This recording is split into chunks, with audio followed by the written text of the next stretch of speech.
Bueno, Óscar, ¿qué? ¿Qué sigue? Mis intros son siempre así, ¿Qué o sea, sigue? ¿Óscar qué? Óscar Villanueva, CEO de Nimitz. Ay, un clásico, tío. Okay. Has seguido con el apellido. Podrías haber hecho algo. No, está bien. ¿Te parece bien? Así empezamos bien. Sí.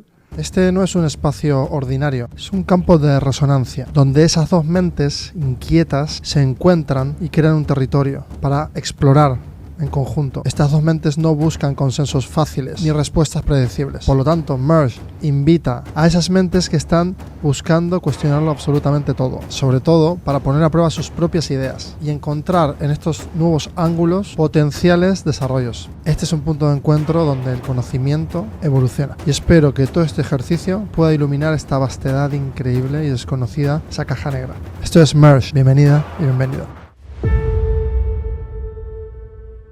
Claro, el objetivo que tenemos es, ¿no? En esta hora y cuarto, lo que máximo dure, es abordar, ¿no? Todos los retos que has tenido hasta hoy. Ya estás, ¿no? Enfilando hacia unas series A, que espero que se cumpla y que, ¿no? Llegues a esos hitos en los que hace un tiempo soñabas y ahora estás, ¿no? en ese lapso. Entonces, me encantaría poder como recapitular ambos, como todo este periodo. Yo me he compartido muchas cosas contigo también, entonces poder hacer ahí como un territorio merge, ¿no? Y encontrarnos juntos y a partir de eso, pues que quede mucha info documentada aquí sobre esto. ¿Sí? Me parece bien. Vale.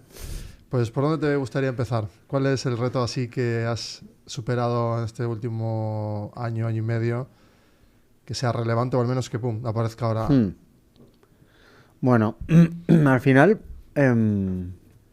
son varios, son retos de retos, ¿no? Yo creo que hay un denominador común y es que al final se van repitiendo a lo largo de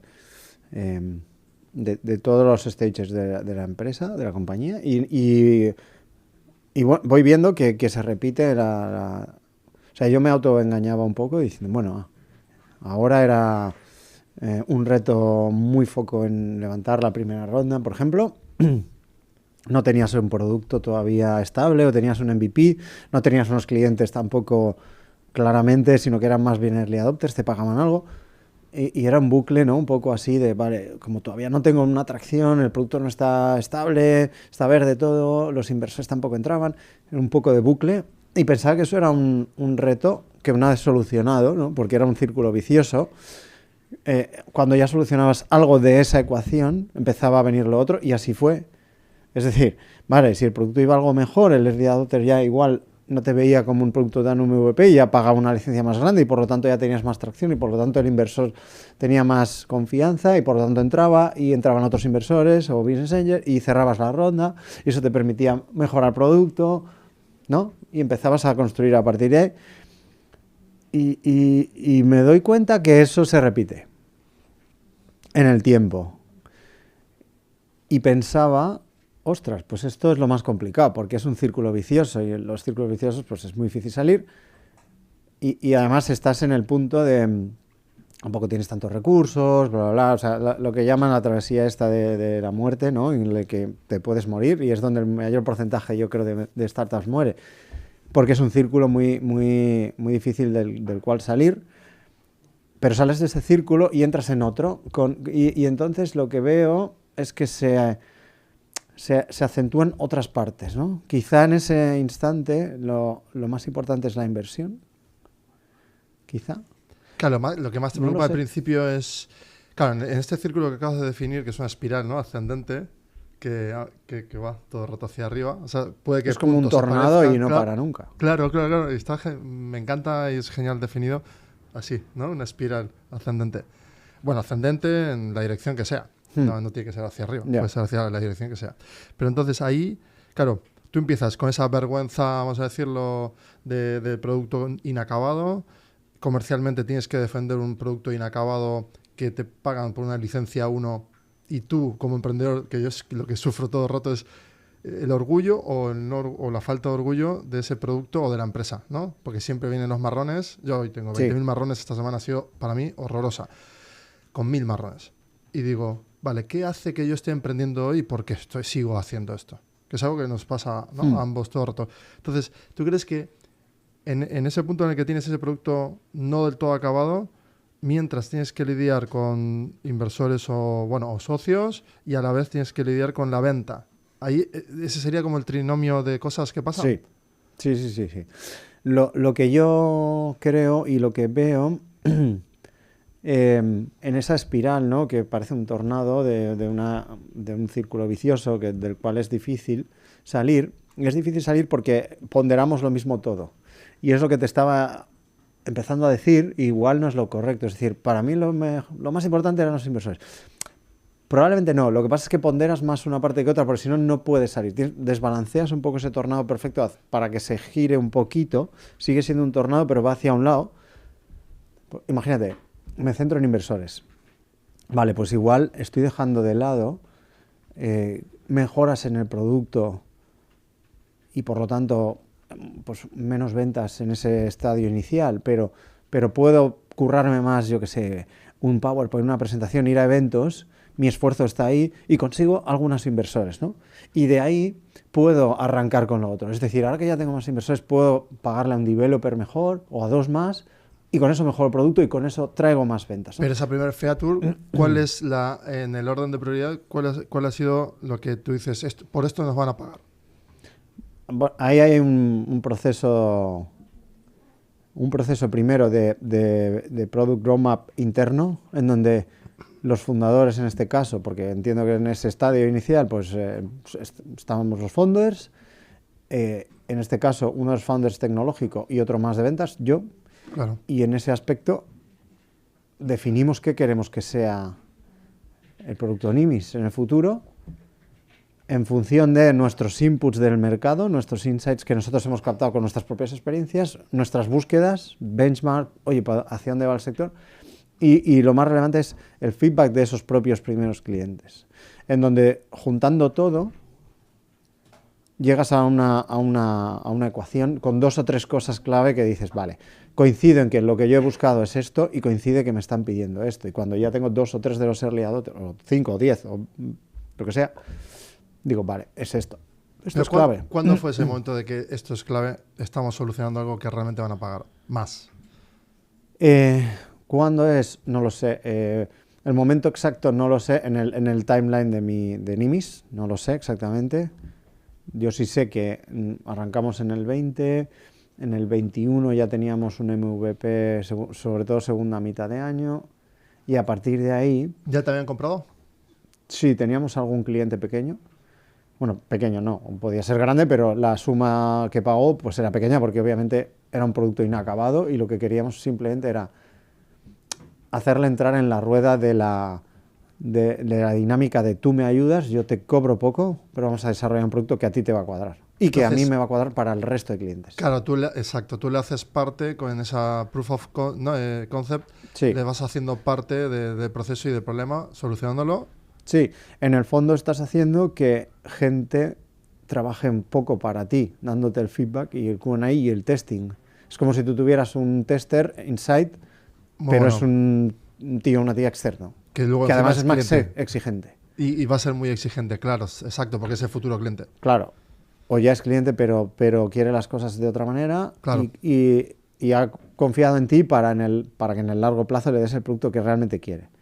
Y si eso cuadra con lo que tú has visualizado, pues luego tiene que cuadrar también. O sea, puede ser que te pida una cosa, obviamente si te lo piden 100, igual es que eso es una necesidad de mercado. O sea, vete hacia allá porque va a haber negocio, pero hay muchas veces los clientes son también caprichosos, quieren algo específico. Entonces tú tienes que discernir muy bien eso, porque si no te metes en un producto Frankenstein con un montón de cosas random que te han ido pidiendo que en realidad no tienen sentido. Hay unicornios que están así hoy, literal. Claro, y ese sería un riesgo también tuyo, ¿no? Es decir, si tú sigues en este crecimiento exponencial, podría ser un fallo. Y esto nos ha pasado y nos ocurre y nos ocurrirá siempre. Es decir, es complicado porque a veces tú a varios clientes te piden básicamente cosas y dices, ostras, pues sí, parece que esto es una demanda de mercado. Pero también te hace variabilizar mucho tu producto. Y al final acabas en un producto que igual no es tan producto como lo que tú querías o no era lo que tú querías. Entonces también hay que saber parar. Y yo creo que también hay épocas en las que diverges, metes un montón de features, entre comillas descojonas el producto, porque lo haces como un arbolito y luego tienes que confluir y decir, vale, esto lo quito porque me está desestabilizando, no tiene un buen resultado del todo y encima tiene implicaciones para otras funcionalidades core que sí quiero que esto vaya perfecto, entonces tienes que, ¿no? Haces el proceso inverso y dices, mira, ¿qué me da? ¿Qué revenue me da esto? Joder, pues me da poco en comparación con lo que me da realmente pasta. Me centro en esto y soy el mejor haciendo esto. Entonces, en la primera etapa, igual, por ejemplo, tú apuntas con tus SaaS a pymes, porque dices, el TAM es este, voy a poner 1% de este TAM. Pero luego te das cuenta que no, que en realidad es corpo y que en corpo, cada corpo te pide una funcionalidad y dices, no, pero espera, de todas las corpos, ¿cuáles son las funciones que realmente todos han pedido? Y ahí es cuando tú ejecutas. Sí, y yo creo que es un ejercicio un poco iterativo, aunque no deberíamos de iterar mucho en esto, porque obviamente pues que, claro, en tu go-to-market depende de todo esto. Entonces, claro, si tú realmente te estás enfocando en una cosa, luego la cambias, luego la vuelves a cambiar, es un lío, porque tu equipo va en función de esto. No tiene nada que ver un software para Enterprise que un software para PyME. Entonces, es complejo y cuando empiezas no lo tienes tan claro. Porque tú igual sí tienes una idea clara de que quiero hacer esto. Pero el mercado te da una hostia y te dice, vale, ok, pues esto no era lo que... Podríamos concluir como para, ¿no?, dejar como aprendizaje a ambos, de decir, oye, de tu aprendizaje de todo este proceso es que las features las puedes ir sintonizando, pero tienes que también tener un porcentaje de ese roadmap que vas construyendo en el que confías tú y que es una apuesta ya del CEO. Sí, porque si no pierdes un poco el norte también, ¿no? Entonces, en el fondo es tu compañía, entonces... Y ese liderazgo te fortalece ante inversores también, ante futuros fondos, en la imagen pública. Si lo aciertas, sí. Ahí está, bueno, pero ahí me gusta entrar en Pero también es un poco bet, ¿no? Al final ahora también los mercados cambian muy rápido, entonces igual la estás liando, pero yo creo que también tienes que ser firme. Tampoco tienes que cerrar los ojos, es decir, pero tienes que confiar en tu intuición y decir, no, yo creo que el mercado va a ir por aquí, entonces apuesto por este producto de esta manera. Hombre, si el mercado te está diciendo muchas veces no, igual tienes que cambiarlo. Pero ahí hay un trabajo invisible que creo que estamos visibilizando ahora, que no sé por qué no se intangibiliza, ¿no? Como que está ahí flotando, pero el CEO, ¿no?, parece ser que solo dirige y toma 3 decisiones y ya... No, tú estás escuchando. Primero a todo el equipo de producto, estás viendo cómo, si funciona o no funciona y sufriendo que funcione o no funcione, que siempre se rompe algo, que aparte de ese sufrimiento comprobado, ¿no?, que siempre se rompe algo y que hay que reparar todo. Además los viernes se rompe. Literal, total, muy bueno eso, ¿eh? Entonces tienes que convivir con eso. Luego, en la apuesta que tú haces, claro, si luego se cumple, nadie dice, oye, qué bien. No, si se cumple, lo hiciste bien. Y punto. Puede que se cumpla a lo loco y seas un visionario y hagas algo loco que nadie confía y de repente cambias un mercado y sale un unicornio. Vale, ok, pero este es un porcentaje. Casos WeWork también, exacto. Cuidado. Entonces, esa puede ser una. Y la otra es, que suele ser lo normal, es creo que hay que ir por aquí y luego va la pero cosa ese por otro creo lado. Tú lo matizas, ¿no? Dices, mira, yo he detectado que Corpo pide esto, ¿qué tal? Vamos a empezar a podar. Sí, la cosa es, yo creo, no tener posiciones muy arraigadas. Es decir, sí, yo tengo mis convicciones, quiero ir hacia aquí, pero mis convicciones pueden no estar bien y tengo que estar permeado suficientemente como para entender que el mercado va por otro lado, cambiarlo de una manera ágil y sacar el provecho. Entonces, no es el hecho este de, no, estos son mis principios, pero si no te gustan tengo otros, puedo cambiar. Totalmente no. Pero también un poco así. Sí. Es decir, totalmente no, porque tus principios no los defiendes, ¿no?, al 100%, porque sabes que en algún punto puedes fallar, que ahí está el nivel de riesgo, pero si eso lo matizas, también puedes decir, espera, aquí tenemos mucha información ya, que de hecho tú justo, un SaaS te puede permitir analizar todo. Con el paso del tiempo tienes más datos, entonces sí sabes ya un poco, oye, mira, he convergido hacia lo que yo creo que era mejor, porque los datos al final pues te avala algo y las decisiones ya no son tan riesgosas. Y no es una cuestión de principios, sino es una cuestión de sintonizar con el mercado. Sí. Y ahí el desafío está en que no volverte un Frankenstein sobre sintonizando, ¿no?, con esos pedidos. O sea, el cliente es bastante, a veces no sabe lo que quiere también. Ese es otro problema. Ese es el gran problema que veo constantemente, ¿no? Vale, ¿y cómo haces ahí para perfilar eso? A ver, pues es más costoso en todos los sentidos, en energía, en coste, porque tienes que educar, tienes que evangelizar. Entonces, no solo tienes que encontrar un mercado, sino que cuando lo encuentras, probablemente él no sepa que es tu cliente. Y le tienes que decir por qué es el cliente, por qué tu producto le hace ganar más dinero, o le hace ahorros, o le salva de multa, o lo que fuera. Entonces no es nada fácil, porque esto pasa en mercados nuevos o muy incipientes, en donde pues, tienes que... Probablemente no hay otros productos todavía, o hay pocos, tienes que hacerle ver o entender que esto lo va a necesitar, y que probablemente no está viendo ahora, pero lo va a tener que usar, ¿no? Esto es complicado. Yo te he visto, claro, o sea, tú sales, ¿no? a emprender desde luego de liderar el departamento de innovación en Petronor, una carrera, ¿no? Estable, en crecimiento, consolidada, y decides emprender. Pero ya comprendes las dinámicas también corporativas, estudiaste también, luego estuviste bastante estudiando la parte de inversión, o sea, la parte financiera. Sí. Sí, yo creo que al final el conocimiento también te da un poco una solidez detrás de entender, ¿no? Pero también es bueno dejar la mente en blanco, cierta capacidad de permeabilidad de lo que pasa, sucede, y agilidad y potenciales cambios drásticos, ¿no? Porque para eso emprendes también, ¿no? La vida corporativa es más lenta, más burocrática, más administrativa, más sólida, más segura. Te da cierta manera de pensar y de reaccionar y de que está bien, pero tienes que tener el mindset ready para cambiarlo, rápido. Claro, pero claro, ahora te has pasado al mindset, ¿no? al opuesto, y ahora siento como que se está sintonizando un intermedio entre una cosa y otra, en el que has utilizado, ¿no? Ponerte del otro lado y saber cómo piensan y los tiempos y demás, y diseñar esas estrategias que también te dan esa visión, ¿no? Sí, al final también te da a entender mucho, o sea, si coincide que por tu conocimiento o tu experiencia previa vas a esos sectores de grandes corporaciones a venderles, te da una cierta ventaja porque has estado por detrás, y has visto lo que hay, los tiempos, qué tienes que... O sea, cómo llegar a tu comprador, cuáles son los procesos de compra, cómo puedes intentar agilizar, te da cierta ventaja, ¿no? Eso está bien. Pero también, y tal y como están todos los mercados, la realidad ahora es súper volátil, todo cambia, todo es líquido, procesos súper establecidos se cambian, irrumpen tecnologías brutales que cambian todo. Entonces, esto ya también cambia cosas en las corpos, ¿no? Siempre llevan unos ritmos más lentos, pero también adoptan tecnologías de estas, disruptivas, entonces son procesos en los que tienes que sacar provecho. O sea,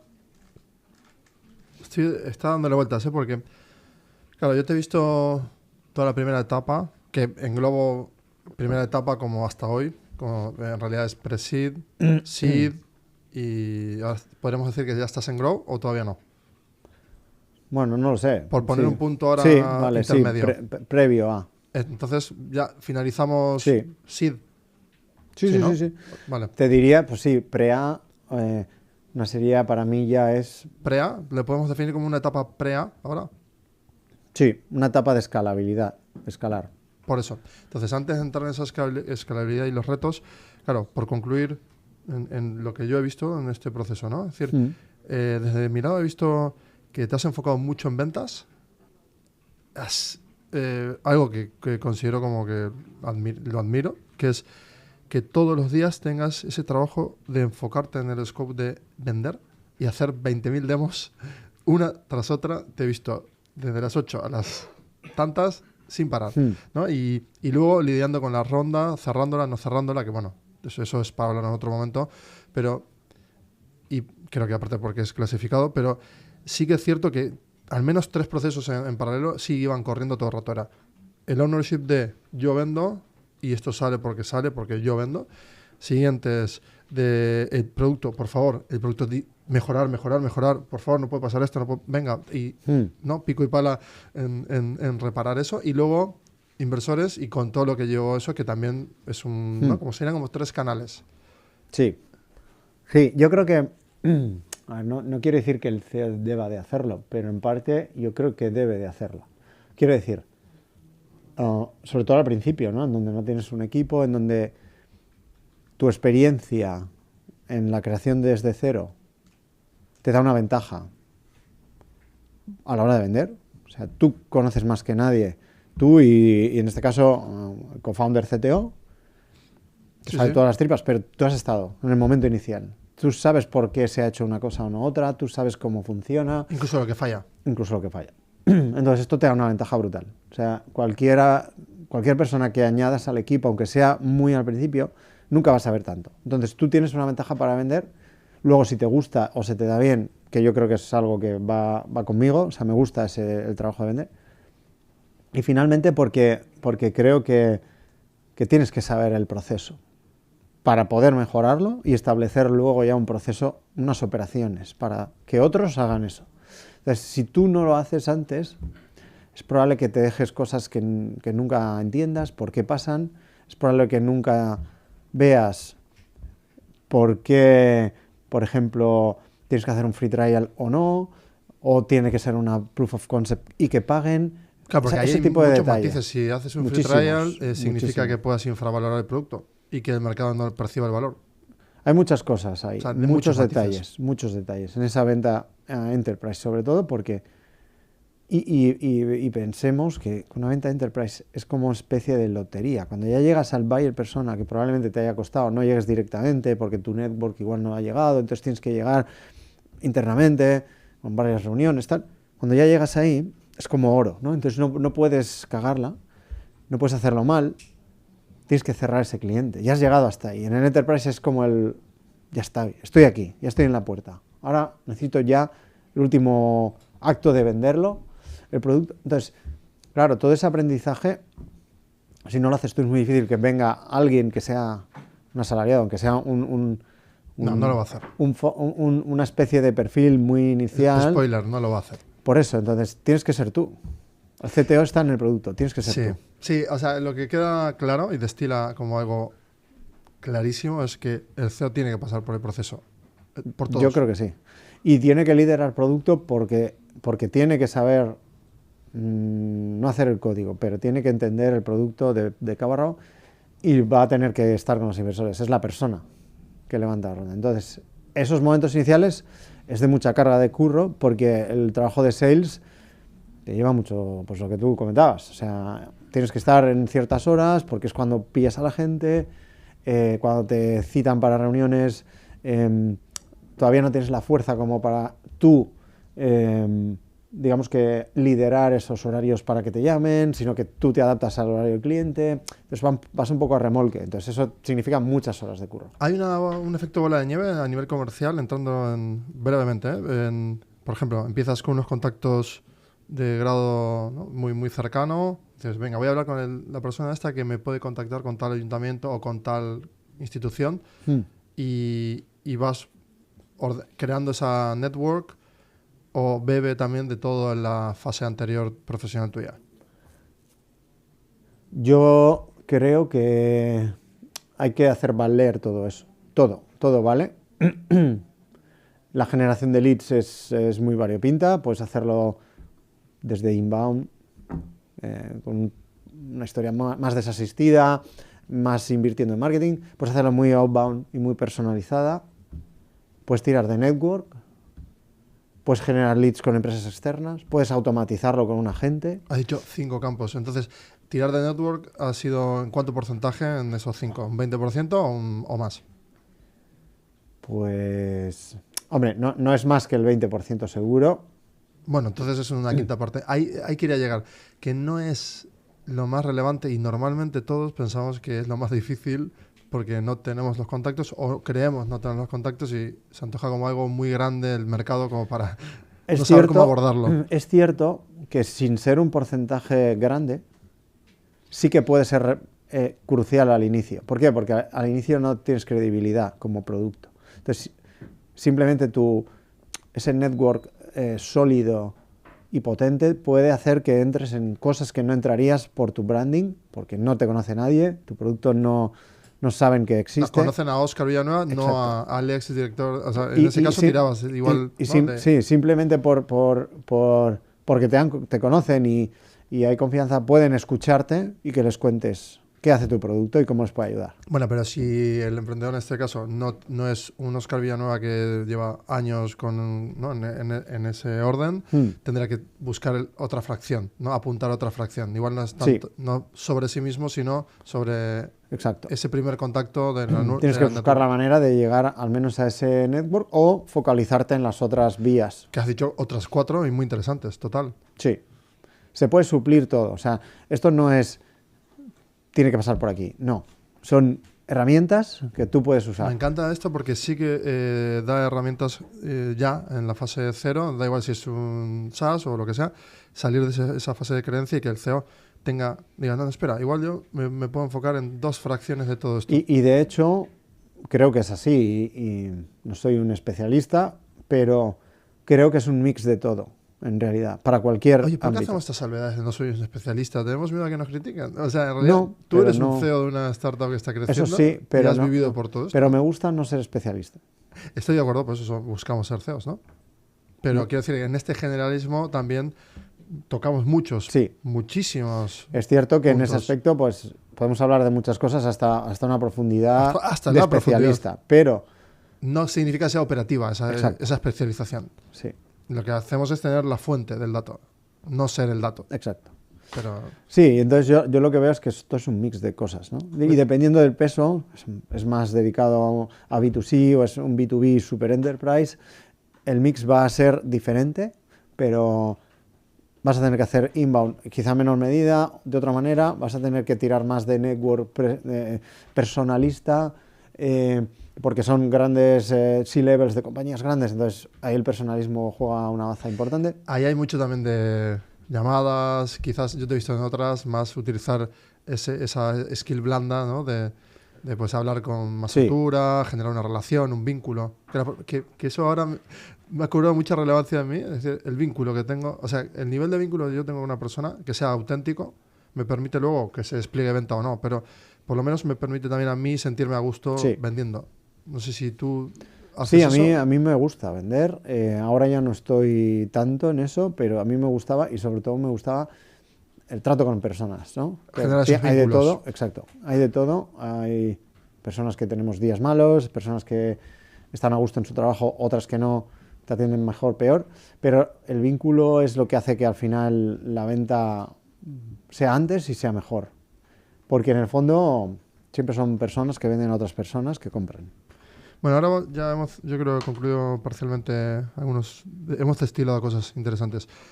De esta fase también, te he visto en otros momentos, ¿no? Como la parte de la gestión. O sea, que un deportista de élite es fácil ver, ¿no? El desempeño. El desempeño aparece en el juego, que todo el mundo observa. En el juego, pues hay errores, pues, ¿no? de uno o de los otros. Endógeno o exógeno. Pero claro, ese es el juego. La performance en el caso del juego sería el SaaS, cómo funciona el SaaS, las métricas del SaaS. Pero claro, luego está tu mente y tú cómo estás en todo este proceso para poder avanzar y sentir que vas como quemando etapas y que avanzas. Por un lado, ¿qué incentivo tienes? Pues el económico, decir, oye, qué guay, todo crece, yo crezco personalmente a nivel económico, o esto crece y también siento que... Entonces, ¿cómo has logrado avanzar? Pues yo te veo todo el rato, como una máquina, avanzar. Eso sí, sufriendo y quejándote a veces, pero avanzar, como todos. Sí, ¿no? Me cago, pero sigues, pero ahí sigues. Está quejoso. Sí, pero hay que hablarlo. Bueno, es que los que emprendemos yo creo que me entenderéis todos y es muy montaña rusa, emocional, energética, consumo de deporte. Vamos, es un consumo de Fórmula 1 todo el rato, ¿no? Y bueno, es un consumo de Fórmula 1 mientras aparcas el Fórmula 1, mientras vas a 350 en una... Ese es todo el rato, máximo consumo. Qué buena esa, ¿eh? Entonces, porque llevas un Fórmula 1, una startup es un Fórmula 1 todo el rato. Entonces... Claro, que cuidado cómo aceleras, que igual se te pasa, ¿no? O cuidado cuando frenas, que igual te pasas de frenada. Sí, es todo como así, entonces es intenso, claro. Yo como mido, no sé si mido el éxito, pero bueno, en el fondo obviamente la prosperidad económica de la compañía, que no desaparezcas a las primeras de cambio, que los primeros, pues ya sabemos, los primeros pasos de estas empresas, un porcentaje muy alto, muere. Cuando ya pasas eso, bueno, parece que has hecho cosas bien, ¿no?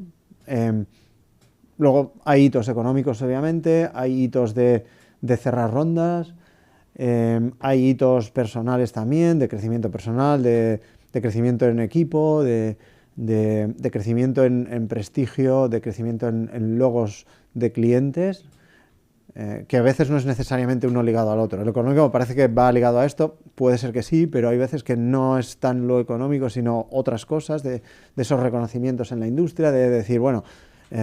tu autoestima ahí se eleva profesionalmente. Sí, claro, y sobre todo que se te reconoce y te conocen. Entonces, y personalmente también ahí también te afecta positivamente. Sí. Pero claro, en el camino duro en el que estábamos es... Pero nadie... Exacto. Nadie...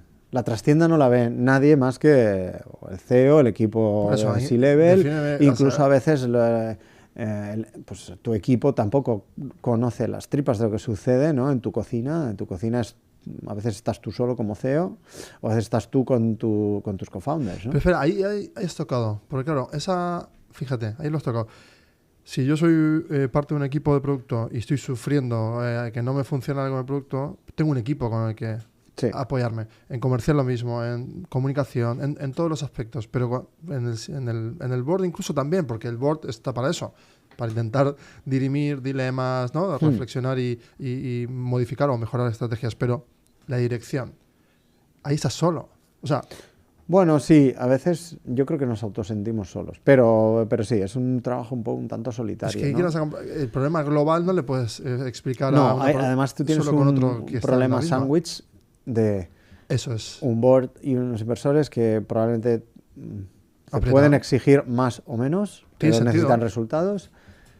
Tienes un equipo por debajo que gestionar con unas peticiones, con unas necesidades que tienes que suplir y que tienes que administrar, ¿no? Oye, tienes que tener un equipo que esté contento, que esté eficazmente, que curre, que... Sí, pero comprometidos también, claro. Comprometidos, que tú tienes que facilitar que eso suceda mientras aíslas la parte de presión, ¿no?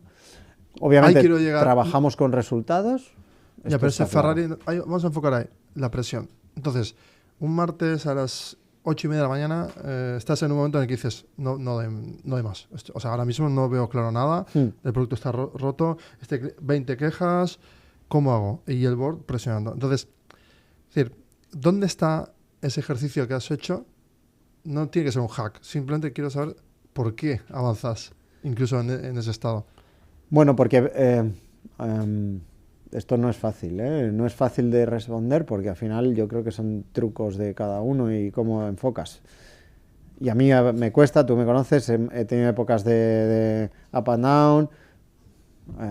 Bueno, es lo que hay. También asumo que es una parte del proceso, entonces intento autoconvencerme de que es parte del proceso, es un aprendizaje, relativizas y dices, bueno, te pones en lo peor y te pones en lo mejor y como siempre es un punto medio. Por lo tanto, tienes personas con las que puedes hablar, reflexionar sobre estos dilemas. No muchas, pero sí. Entonces, puede ser que estén dentro de la compañía, puede ser que estén fuera. Pero están fuera, ¿eh? Puede ser que estén fuera. Mayoritariamente sí, porque al final tú lo que no quieres es trasladar más problemas. A eso voy, exacto. Entonces, lo que haces es abstraerte y quitar presión de cosas que intentas tú solucionar para que no impacten en tu compañía, para que la gente esté centrada en lo que tiene que hacer. ¿Y ahí te cuestionas la visión? Porque claro, ahí tomaste el riesgo hace meses con una visión y hay un riesgo asumido. ¿Aparece o te pone en duda a ti mismo eso? No, porque creo que la visión es tan de largo recorrido que esto es muy cortoplacista. Muy bueno. Estos up and down son muy cortoplacistas. ¿Pero cómo te lo contestas? Recuerda, Óscar, que esto va a ir bien porque la ciberseguridad va para arriba ¿o cuál es el diálogo interno? No tengo esos drivers tan de mercado que están ahí, ¿sabes? Tú tienes el run de dices, oye, tío, pero sí tengo un run de, oye, lo que hacemos tiene sentido, ¿no? Y me lo autopregunto muchas veces. Muy bueno. Hago checks en mitad de procesos y digo, sobre todo esa pregunta tan sencilla, ¿tiene sentido lo que hacemos, no? Y si la respuesta es sí, sigo. Pero la función la definiste muy bien. O sea, la función es el propósito, básicamente. Sí, pero en el fondo es que tenga sentido. O sea, ¿tiene sentido profesionalmente esto? Sí. ¿En el mercado tiene sentido? Sí. ¿Personalmente para mí tiene sentido? Sí. ¿Puede haber un check que no se cumpla? Y tú decides si continúas o no. El personal. Muchas veces puede ser. ¿no? Claro. Pero y tú puedes decidir, no, sin este check asumo que quiero continuar. O vas al board y lo o asumes que no. También, claro. Y podría darse un caso, la compañía va bien, a ti te va bien profesionalmente, pero personalmente no, y decides hacer un stop. Eso puede ser. O puede ser todo lo contrario. Sacrificar mucho ahí. Exacto. Personalmente estás perfecto, la compañía no va bien y haces un stop. O uno de los checks no te funciona y decides ir con todo. No me va bien personalmente, voy con todo, apuesto por la compañía. Vale, asumes tu historia o viceversa. Pero espera, ahí el apuesto por la compañía yo lo he visto ya varias veces. Bueno, a mí mismo, obviamente, pero en otros co-founders también lo he visto. De asumir, decir, no, espera, voy a ir, o sea, venga, vamos a invertir todos un poco más porque esto va a ir, o sea, sé que el mercado no está diciendo... A ver, y de repente ves al CEO, en este otro CEO, en el board, diciendo, no, por favor, confiad. Aunque todo apunte que no. Todos los checks son no, yo digo sí. Bueno, dices, wow. Esas son las decisiones Respecto arriesgadas. a eso, ¿eh? Sí, claro. Que en donde vas con todo, pero de nuevo repito, vas a tener que tener en cuenta lo que puedes llegar a perder. Si tú eres consciente y aún así lo llevas, oye, chapó, tío. Te vas a estrellar o no, vas a ser exitoso.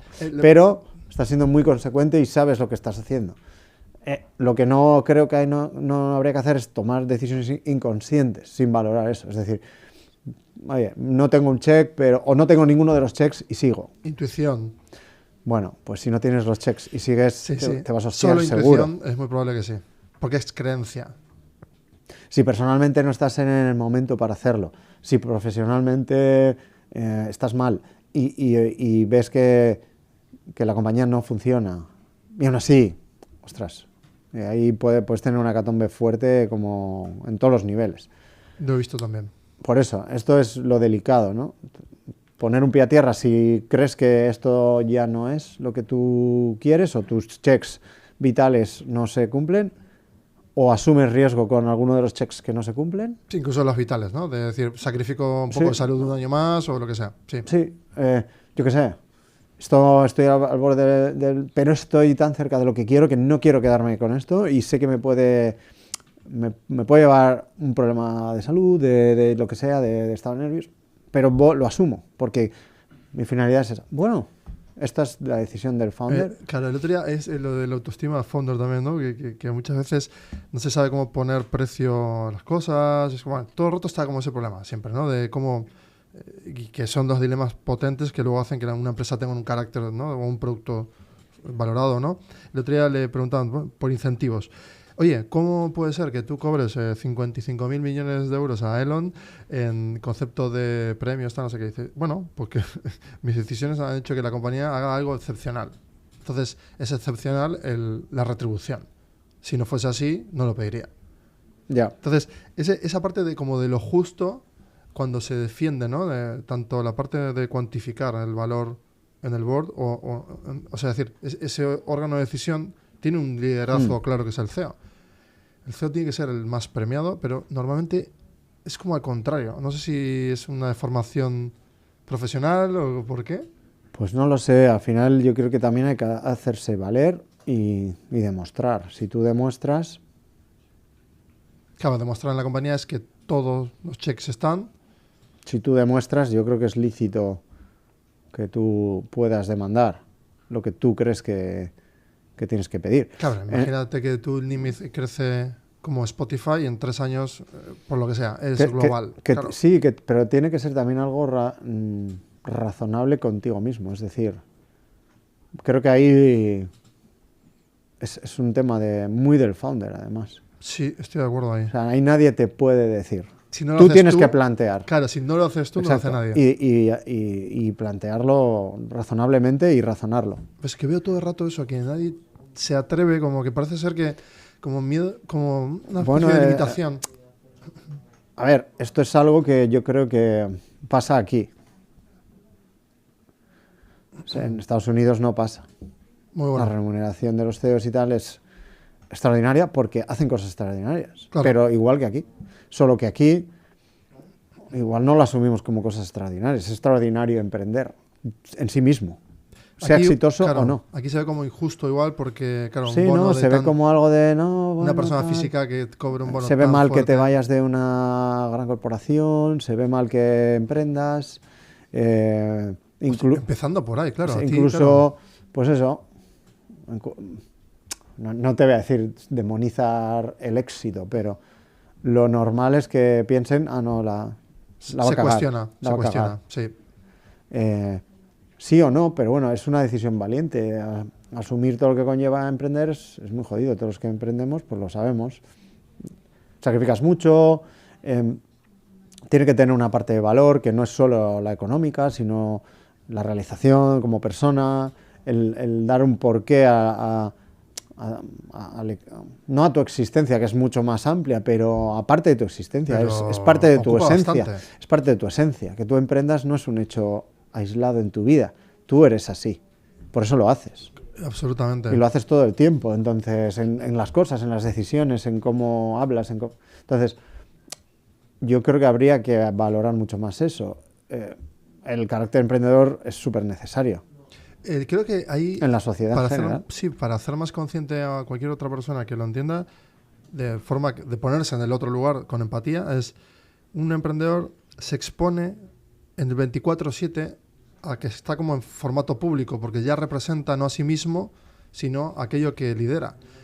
Y si aquello que lidera sean 100 empleados, 1 empleado, 20 empleados o 1000 empleados, si alguien hace algo fuera de los valores, mancha o se asocia. Entonces, hay mucho riesgo, no solo porque tú luego aparte te expongas públicamente, etc., y quede mucho registro de lo que haces, sino que incluso hasta un cliente que puede decir, no, es que tal, y la gente como asocia todo, no se da cuenta que se sacrifica mucho. Sí, es ¿no? mucho más personalista. No tienes un paraguas que te cubra. Claro, en Petronor a ti te cubría Petronor y ya está, eras el director Sí, de innovación, eres, era tu rol, pero... Sí, bueno, al final... sí, tienes un paraguas grande. Luego estás dentro de corporaciones más grandes, que es como Petronor está dentro de Repsol, Claro. y luego estás... Son impresones, entonces, bueno, al final se diluye todo mucho, ¿no? Entonces, sí, cuando emprendes, eres tú. Y Nimis, en este caso, se asocia a Manu y a mí, o a mí y a Manu, y claro, o tus empresas se asocian a ti. Exacto. Entonces esto, para bien y para mal. Entonces, bueno, hay que Y asumir... para mal muchas veces también, ¿eh? Claro, de que obviamente, un trabajador hace se algo mal, personaliza. exacto, y no, es que, claro, y siempre me vuelve a mí eso de, tú tiras de la network para la parte comercial, ¿no? Y dices, vale, la network comercialmente, pero luego está la network para la inversión, luego está la network para el talento, luego está la network para tú hacer awareness y tener una imagen, luego está la network global, y dices, Dios mío, cuántas capas de networks, y todo se comunica. Y ahí está, ¿no? El riesgo. Bueno, ahí está el riesgo, pero es para bien o para mal. Es decir, si tú eres honesto, los productos fallan, entonces, y las personas fallan. Pero tú tienes que ser honesto, y si algo falla y es algo que afecta a tu network, tienes que salir. Enfrentar. Y enfrentar y decir, bueno, y pedir disculpas. Sí, sí, sí. Oye, Sí. yo te he vendido esto debería ir bien, no está yendo bien. Vamos a hacer lo que se pueda para que esto te vaya bien y a adquirir compromisos. Claro, en el caso del SaaS, ahora volviendo Nimiz, claro, tienes un SaaS que si falla algo, lo puedes detectar rápido, se repara y continúa el producto. Y claro, la expectativa entre la venta y el uso puede ir mermando o elevándose dependiendo del trabajo que hagas tú. En ese stack tecnológico vas aumentando. Al final, sí, lo has simplificado algo, pero en el fondo es, yo doy un producto que ofrece un servicio, ¿no? Y eso puede verse alterado por cosas que sean ajenas a nosotros. Un apagón, lo que sea. Cosas que sean generadas por nosotros. Exacto. Si es generado por nosotros, o sea, si es externo, pero afecta a nuestro producto, pues tendremos que ver si tenemos que hacer algo para que no nos afecte o si es una cuestión más del cliente de que ha hecho algo que no lo que fuera. Pero desde luego, si está en nuestro tejado, lo que al menos tenemos que transmitir es el compromiso. Es decir, o dar una solución alternativa para que momentáneamente pueda usar de alguna manera el producto y no dejarlo colgado. Si es un proceso, imagínate, continuo.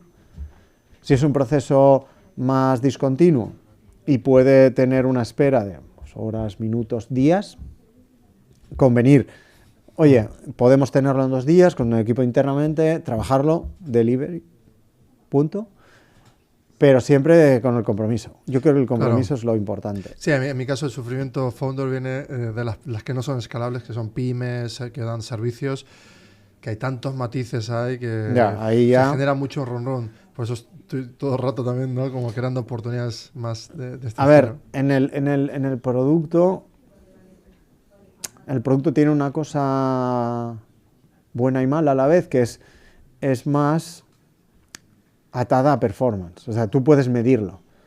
Si estás en un sitio y eso es lo que tú dijiste, no hay ningún problema. Exacto. Si estás por debajo de eso, ahí tenemos problemas. Si estás por encima, nadie te va a decir, bueno, con qué Corpo malo. Incluso compliance te puede decir, oye, aquí estás faltando al contrato de tal. Bueno, más que compliance es un tema a veces que es delicado, ¿no? Porque no es 100% a veces un fallo tuyo, sino que tú al final en productos usas otros componentes de otros productos. Y a veces eso es lo que falla, ¿no? Pero tú tienes que garantizar de alguna manera el servicio, ¿no? Entonces, es delicado, pero sí es más cuantificable. En un servicio es todo más volátil, es complejo. Sí, eso va más a la parte de confianza que hablábamos. Ganarse la confianza en toda esta etapa inicial, hasta hoy incluso, digamos que es, por un lado, tú al principio, ganar la confianza basándote en todo ese reguero de actos que vas generando. Luego, cuando ya se empieza a cumplir, la confianza se empieza a comunicar, ¿no? Y ya hay lo que decías también, empiezan a haber clientes que aumentan esa confianza en el producto, ya no en ti. Entonces Sí. va más a producto, ya la mayoría está en producto. Luego ya viene en marca, ya actualmente la marca ya tiene esa confianza. Entonces tú ya gozas de eso y de hecho por eso también se explica que si te invierten, te compran o el futuro, lo que sea, sin que te vayas. Pero quiero decir que no es indispensable ya. Exacto. Y eso es interesante también. Eso es interesante. Sí, porque en el fondo el tiempo pasa. Tú como emprendedor de gran rendimiento, entre comillas, estás full time, 24/7, súper intenso. Entonces, bueno, esto es un proceso, ¿no? Tú no puedes estar así toda la vida. Entonces Nadal tiene una carrera. Exacto. Tienes que estar un cierto tiempo en donde tú puedes dar ese 100%. Luego ya es naturaleza. Tú no puedes estar en ese 100%, mucho más de, no lo sé, me lo estoy inventando, pero imaginemos que son 6-7 años. No sé si es una venta de la compañía o tú te pones como un presidente más ejecutivo y hay otro CEO que lidera. Sí. De alguna manera no puedes seguir en ese rol tan intenso, si es que sigue así de intenso todo. Lo ideal yo creo que es cuando va creciendo la compañía, tienes un equipo mucho más responsable, un equipo directivo que ya lidera esa compañía por ti y que sabes que te dan la confianza de que van a seguir haciendo crecer, estando tú un poco al lado. Te puedes desvincular más, menos, te pueden comprar y estar un tiempo y luego irte, pero yo creo que además es lo sano. No puede una persona liderar en ese ritmo durante más de 10 años, creo, una compañía a ese nivel. Sí, es como presidir un gobierno de un país. No puedes, es como... se ve claro ahí, ¿no? Un corredor de 100 metros, no sé cuántos años tiene buenos, pero no está 10 años batiendo todos los récords, todos los años. Más de 15 creo que no, ¿eh? Por eso, es finito. Sí. A nivel mundial creo que el máximo. Al menos lo miramos. Pero... Sí, si fuera corredores de maratón hay hasta de 80 años. ¿Por qué? Porque es resistencia. Madrina mantuvo el récord 12 años. Por eso. Entonces, yo siempre he dicho, no sé si es un dicho bien dicho o mal, pero yo lo asemejo a... Yo, cuando empiezo a emprender, digo, me tomo todo como a sprints de 100 metros. A todo correr. Y la gente me dice, tranquilo, esto es una maratón. Pero tampoco es cierto. No estoy de acuerdo, claro. Entonces mi explicación a esto es una maratón compuesta de sprints de 100 metros. Soy Fórmula 1. O soy todo el rato Fórmula 1, Claro. pero durante una maratón. Es Por decir, eso. es una carrera 24 horas de Le Mans, pero con sprints de carreras de Fórmula 1 entre medias, todo el rato concatenadas. Por Muy lo tanto, bien definido. tienes que tener las dos cosas, pero obviamente el nivel va decayendo. La intensidad del inicio tiene que ir decayendo un poco porque no es sostenible. Entonces, yo sí creo que estas compañías, sobre todo que nos dedicamos a productos tecnológicos, de aceleración fuerte, de tal, si estás más de 10 años es porque la compañía ha cogido un ritmo crucero en la que tú puedes estar en una posición... Bueno, pero eso ya no es explosivo ni escalable. Exacto, ya es otra cosa. Es otra cosa. Por eso, si definiésemos escenarios o stage, o sea, yo definiría como todo lo que es pyme no escalable de expansión con una velocidad crucero o una velocidad vamos a definirlo de 0 a 100, pues de 50 crucero, no está en alto rendimiento. Startups pueden ser blitzscaling, scale-up, o sea, explosivo, de dominancia como tipo OpenAI, que vamos, eso suena en un billón, pero bueno, si le toca a alguien, pues ahí. Pero luego vienen las escalables, que ya son la gran mayoría, que sí hay muchas startups, hay que considerar que es alto rendimiento. Eso sí o sí. Sí. Estoy contigo, sí, 100%. Yo, 100% es así porque lo ves. No hay otro camino. Tienes que hacerlo así, si no, no llegas. Es la exigencia de los fondos, es la exigencia del mercado y es ese camino, ¿no? Es que no hay otra. Sí. Es cierto que ha habido, yo creo, en los últimos años gente que lo ha hecho muy bien y lo ha hecho muy bien haciendo bootstrapping, que tiene muchísimo mérito. Pero o sea, yo creo que eso suple la presión de fondos por una autopresión de hacer las cosas con mucho menos y llegar al mismo sitio. Ahí hay un matiz. Claro, yo por ejemplo soy bootstrapper total y no he llegado a lo escalable como tú todavía. Estoy en ese camino, encontrándolo. Pero claro, probablemente se tarde más. Se tarda más y la velocidad no la puedes imprimir porque no puedes garantizar. Entonces, claro, no te puedes sobreapalancar porque si no revientas. Entonces no es un Ferrari, no es un Fórmula 1. Claro, yo acelero y acelero a 40 por hora. Aunque lo pise a fondo. No voy a acelerar a 120 como tú, o 200 o 300. Ya, es otro modelo. Pero a mí me gusta también ese tipo de compañías, en el sentido de que... Bueno, pero es lo que decías tú, alto rendimiento no.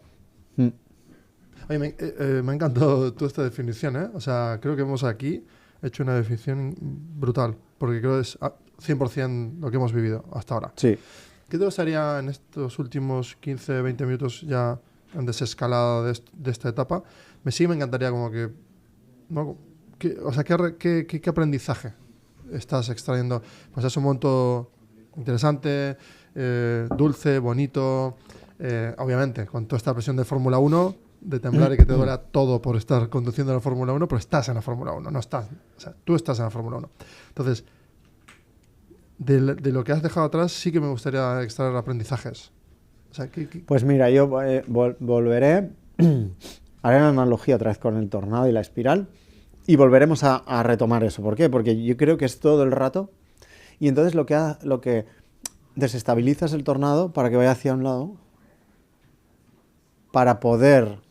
O sea, el tornado es una espiral, ¿no? Sí. Bajo mi punto de vista... ¿Te gusta la meteorología, claro? Sí, o sea que pues ahí el tornado da vueltas, pero no asciende. ¿Me explico? Está así, estás en el círculo vicioso. Cuando aprietas más de una, es decir, hago foco en inversores, ¡pum! De repente cierro un inversor, cierro otro, tengo el dinero, mejoro producto, tengo más clientes, subo, asciendo. Se hace más grande la bola, pero sigo estando en la espiral, ¿no? Es tornado. Y eso pasa en todos los stages. O sea, es misma velocidad, más recorrido. Sí. Probablemente sí. Claro. De hecho, tiene más velocidad abajo porque el diámetro es menor. O sea, está más acelerado. Sí, Luego sí. va más lento, pero es más grande. Claro. Y es exactamente igual como Pero funciona. es misma velocidad. Cuando estás en pre-seed, sales de ahí, asciendes, pero llegas a la misma situación. Y dices, vale, estoy en otra ronda en la que ya supuestamente he demostrado, pero vuelvo a tener los mismos problemas. El inversor no entra si no entra el otro. Entonces ya te piden X métricas. Si no llegas a esa métrica, no existes. Y esas máximas sí son, o sea, no son teóricas, sino son Más o menos son pues de mercado, puedes ver por dónde va la historia. Pero ¿no? definámosla. O sea, una es para convencer a una cadena de inversores, hay que convencer a O uno sea, pero sí bueno. te diría, vale, ok, tienes un MVP, un producto que hace algo y soluciona un problema del mercado y alguien ya te está pagando algo por eso. Early adopters, ta, ta, ta, ta, ta. Teniendo esto, yo creo que puedes empezar a armar Business Angel, Friends, Family Fools, pa, pa, pa. Con esto ya cierras lo primero, mejoras producto, adquieres ya algún cliente de verdad de licencia que te paga y dice, te pago por 2 años, esto me gusta, algún logo importante, pa, pa, asciendes. Para eso vuelves a necesitar más inversión para mejorar todavía más el producto, escalar y ya llegar a unas métricas realmente de mercado, que a su vez te permiten cerrar una ronda así. Y así, y así. Y luego te entran otros challenges, otros retos, que es escalar, operaciones. Vale, ahora ya no tengo que ser yo el que vende, necesito un equipo. Y fichar bien. Fichar muy bien. Y te viene el reto de fichar gente. Ahí Fichar en has tenido producto, retos. fichar en ventas y siempre hay retos. O sea, es complejo el mercado, tanto en la parte técnica como en la parte de ventas. Vas a tener que fichar gente que luego tendrás que echar porque no funciona. Va a haber gente de tu equipo que sí funciona y que se va a marchar. O sea, siempre hay retos. Y luego las operaciones, ¿no? Vas a tener que saber delegar en ese equipo, saber delegar en partners que vendan por ti, y esto es complejo. Entonces, yo ahora mismo estoy en ese punto. De licencias, o sea, tú vas dando distribución de esas Exacto. licencias. ¿Por qué? a Porque otros. es muy difícil entrar en países en donde tienes presencia, porque no te conocen, porque Sí. tal, entonces tienes que ir con gente de allí. Para mantener la velocidad, te apalancas en las networks sólidas Claro. de otros. Efectivamente. Entonces, esto pues es la espiral, vuelves otra vez al mismo punto. Entonces, lo que me doy cuenta es que siempre vas a un punto parecido, a otra escala, pero se repite constantemente. Vale, entonces sí, tú decides en función de velocidad. Para mantener esa velocidad de crecimiento, constantemente tienes que tomar decisiones. Sí, y son decisiones que no son fáciles porque tú crees, bueno, el año pasado ya pasaste el 1.000.000 recurrente, estás en un punto de escalar bien, ya, pero tienes ya un equipo que mantener, tu burning ratio es más grande, tienes mucha gente que paga nóminas. Sí. Los primeros clientes a veces entran más sencillo que de 1.000.000 para adelante. Has trillado según qué mercados, ya tienes que meterte en otros mercados que no conoces cómo vender, otras geografías, o sea, se te complejiza todo tanto, tienes que meter muchas operaciones entre medias para que todo vaya bien, la gente vende como tú quieres que venda, se cumpla todo. Entonces, todo esto son checks, controles que requieren más personas que hagan esos checks y esos controles.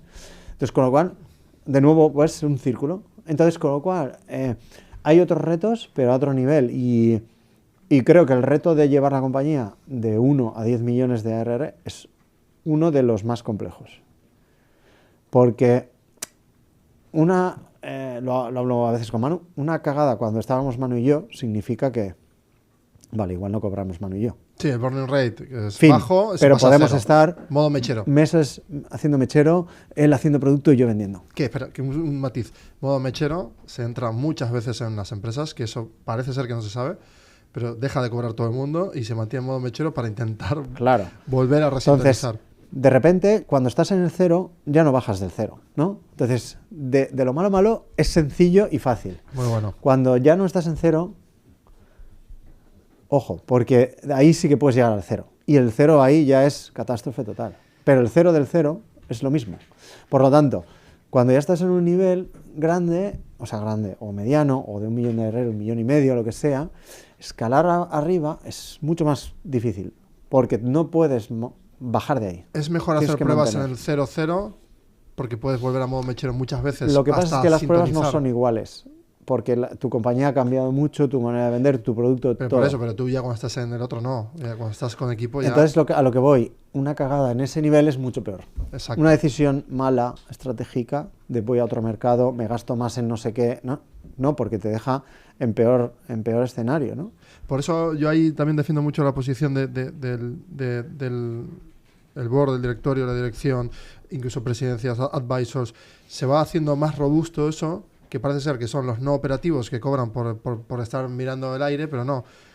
Hay mucha reflexión. Claro, ahí es donde valen esas experiencias de gente que lo ha hecho antes, todo este proceso, para ayudarte en esas decisiones en donde sí que quizá una mala decisión puede conllevar No, o despidos una secuencia. o el que Sí, no sí, te una vaya bien racha la negativa. ronda y te quedes sin cash, Claro. no sé qué, o el que no puedas ofrecer un servicio adecuado a los clientes y tal. O sea, se impacta ya mucho. En cascada, aparte. Sí, claro. Porque impacta Pero producto, porque todo está cliente. relacionado en lo que te decía, en ese círculo, ¿no? Tú Eso cuando es. haces push en una parte, haces que las otras partes se tensionen y suban. Pero a la inversa también. Si tú haces un down en una parte, hace presión para down en las otras. O sea, Exacto. si tú pierdes clientes, tienes que echar a gente, los inversores ya no van a entrar y entras en la espiral hacia abajo. Entonces es complejo. Y esa es muy compleja ya porque levantar un down round, vamos a decir, no de mercado, Claro. sino ya de interno, Sí. es muy complejo. Por eso, de alguna manera, cuando arrancas es lo más jodido, pero también es lo más fácil. ¿Por qué? No tienes nada detrás. Eres tú. Sí. Tú y ya está. Sí, en la fase joven falla mucho, Exacto. cuando te consolides falla cero. Bueno, o falla lo menos. Vas a Sí, fallar. 0,01, pero no Tienes que 1. fallar para aprender también. Esto es todo un aprendizaje y eso es otra de las cuestiones que hemos planteado. Tú tienes que tomar todo como un aprendizaje brutal, de vida. Y cuando dices, va, ya he cerrado la ronda, no sé qué, vale, ya está. Ya está porque esta era la difícil. La que viene es más fácil porque ya tienes inversión. No, todo es igual o más complicado. Siempre se complica más. Más variables, más personas a cargo, más clientes que servir, más exigencia, más mercado, más competencia, Más analítica, entonces. más todo. Claro, tú pasas a una fase ahora cada vez más analítica, en el que debes de sopesar con más tiempo cada decisión para que el bólido no se estrelle a toda velocidad. Sí, tienes más inercia. Pues Claro. bueno. Digo, también puede ser que el Fórmula 1 vaya creciendo en tamaño, ¿no? Que deje de ser Fórmula 1 Eso, y ahora se es un vuelva... camión F1. Claro, es que mira, me gusta eso, porque Y entonces tienes más inercia, más equipo, la más analogía de esta clientes, etapa sería más, ya no eres un Fórmula 1, ya eres un... Sí, un camión como- de carreras. Eso, un camión de carreras. Exacto, y cada vez más grande. Sí, Que puede que vaya a una velocidad menor en algún momento. sí. Sí, sí, sí, es totalmente así. Entonces, bueno, va evolucionando todo, se complejiza. Súper Pero también es interesante. chulo, es bonito vivir esos momentos ¿Por qué es tan adictivo esto? porque es variable, tienes que estar atento. O sea, si tú y yo ahora estamos sufriendo, seguramente tenemos marrones Sí. bueno, seguramente no, 100%, Es tenemos viernes, marrones. es viernes siempre hay marrón. Sí, sí, sí, literal. Pero yo creo que nos gustan los retos, entonces una gestión fácil es ¿Qué de... es lo fácil? No sé. Es que no Una existiría. gestión fácil En la es, empresa no hay algo fácil. si hay una gestión fácil va a ser hecho con IA, o sea que mejor que no sea fácil. Gran definición. Todo lo fácil se va a suplantar. Claro, o sea, una gestión de una máquina que va sola, bueno, pues va sola. Bueno, tú y yo estamos ahí mucho en Agentic, ya vamos hacia los últimos minutos y quiero sí hacer ahora, claro, si estamos ya en esta etapa en la que acabamos de dejar atrás, estamos casi en cero en esta nueva etapa. Claro, Google hace anuncios por todos lados. OpenAI le acaba de comprar a la empresa Johnny Ives de ex Apple por 6.000 millones. Todos está como empezando a madurar, no a consolidar, pero sino empieza a haber un mercado. Agentic, totalmente atravesado por IA. Y claro, en tu caso vas a poder usar bueno, ya sois IA native, que eso, aclaración. Pero claro, lo vas a llevar mucho más allá. Sí, sí, sí, sí. Yo me gustaría mucho llevarlo al extremo. Mucho. Quiero aterrizarlo primero con el C-Level, pero nosotros somos IA y queremos que la IA sea nuestro campo de acción. O sea, no hemos estado mucho más reactivos a regulación. Oye, privacidad de datos, tal, necesitas hacer esto o te multan. Vale. Sobre todo Europa. España también, ciberseguridad. Ojo, los datos, que te los roban. Vale, bien. Es un approach guay. Pero lo habéis reactivo. hecho ya, ¿no? Ya Sí, eso es nuestro approach histórico. Claro. Nuestro approach actual no deja de banda esto, porque esto es real, pero la privacidad de datos en la IA es súper relevante. Y es un negocio súper creciente y nos está dando oportunidades muy grandes con clientes Total. muy grandes y queremos consolidarnos en ese aspecto de decir, Es inesperado esto, ¿no? IA para IA. O sea, Claro. esto se soluciona en casa. Pero esto no lo pensabas. Quiero decir, también hay que traer esta idea de, oye, cuando tú logres tener esa coherencia y defender tu empresa, que en la etapa anterior decides, voy a luchar por esta empresa, seguramente pasan estas cosas también, de que cambia el contexto y de repente lo que tú ya veías relevante, que era anonimizar, ahora se vuelve hiper relevante. Claro, tú piensa cómo sería si nosotros tuviéramos un modulito para Make o N8N de privacidad, en donde tú te armas tu flujo. Sí, que el trigger sea Nimiz. Y el... Meterle un Nimiz a los flujos. No, porque tú en Buenísimo, el fondo... Sí, es que ya está en la mesa. Estamos viendo cómo Pues hacemos. acelera, ¿Por qué? Porque en el fondo lo que se está embebiendo es información de documentos o que están en tu Drive o en tu Dropbox o en tal. Pero espera, eso puedes hacerlo bastante simple porque es la API y tienes que hacer los acuerdos con Make, N8N y Pues 4 más y ya. Pues esto está encima de la mesa Pues, porque tiene todo el sentido. Es decir, si yo me hago un flujo que estamos haciendo nosotros un Agentic IA de calendario, de no sé qué, y le doy acceso para que adjunte, yo qué sé, y me conteste emails sencillamente. Imagínate que muchos inversores te piden el deck. Tú ya tienes un deck, lo tienes en un data room, en tu Drive. Tío, ¿por qué no me lo hace mi agente? Entonces, le estoy dando acceso a un deck a un GPT que no me apetece que vea mis datos de deck. Entonces, ¿por qué no hago una llamada a Nimis previo a que él coja el... Pues es perfectamente, y es lo que estamos haciendo para clientes, y ¿por qué no lo hacemos para que la gente lo haga? Es que me parece relevante. Entonces, eso está encima de la mesa. Estamos teniendo conversaciones con algunas empresas americanas que hacen flujos para Enterprise, porque obviamente están, imagínate, en healthcare, y están embebiendo en modelos LLM, un montón de cosas de que hay mucho salud. Fallo, ¿eh? Cuidado, hay. Claro, pues tú imagínate datos Mucho de leak. pacientes. Pues ya está. No, pero que es...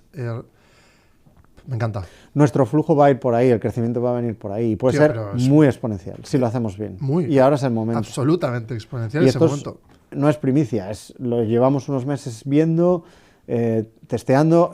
Vamos a lanzar un paper Pay as you go. Muy bueno, también para... Por tokens. Sí. Porque tiene todo el sentido, el mercado va hacia ahí. Ya claro. La gente...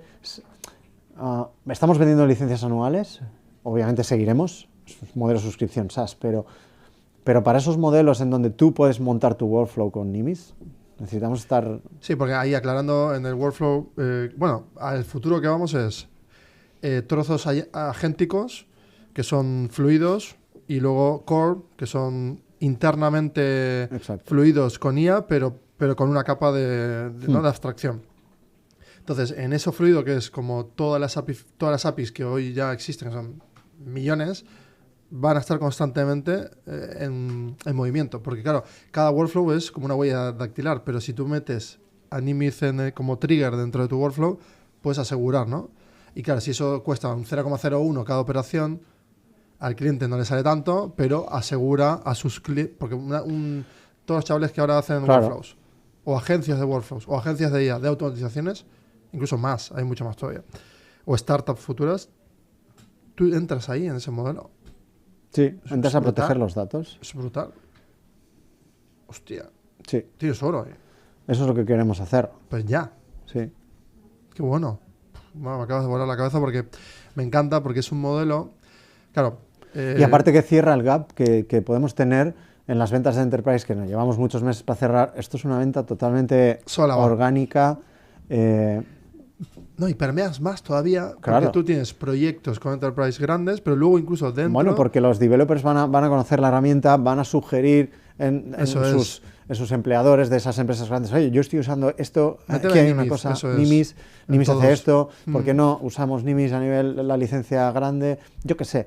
Entonces, al final, entrar desde abajo, ¿no? En todo este mundo. Sí, permeabiliza totalmente. Además. Sí, y luego en capa usuario final también.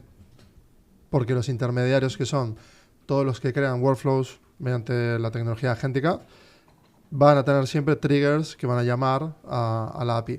Bueno, al final te vuelves también un procesador como los procesadores de pago, un procesador de anonimización.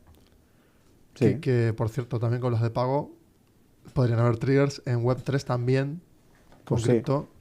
Hostia, sí, es infinito, ¿eh? Sí, a ver, hay que explorar y hay que estar en estas cosas porque son realidades que crecen exponencialmente. Y ahí se mete información, se meten documentos.